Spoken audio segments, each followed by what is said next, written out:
How to enable trade confirmation on Steam. Hello guys, this is Atticus and welcome back to another tutorial video. In today's video, I'll teach you guys how you can enable trade confirmation on your Steam. So without any further ado, let's dive right into it. So the first step here is open up your Steam and make sure that you're logged in into your account.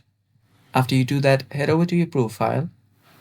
So hover over here and head over to your profile. And after you're on your profile, there you will see edit profile.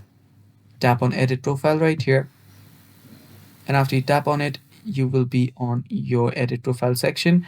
So here what you'll need to do is you'll need to head over to your privacy settings.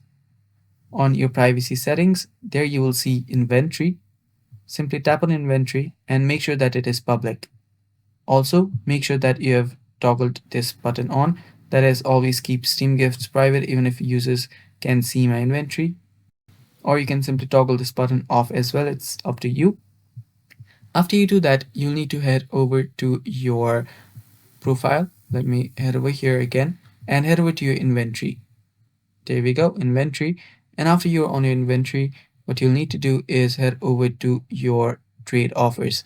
Now, if you head over to your trade offers, there you will see view who can send me trade offers. Tap on it.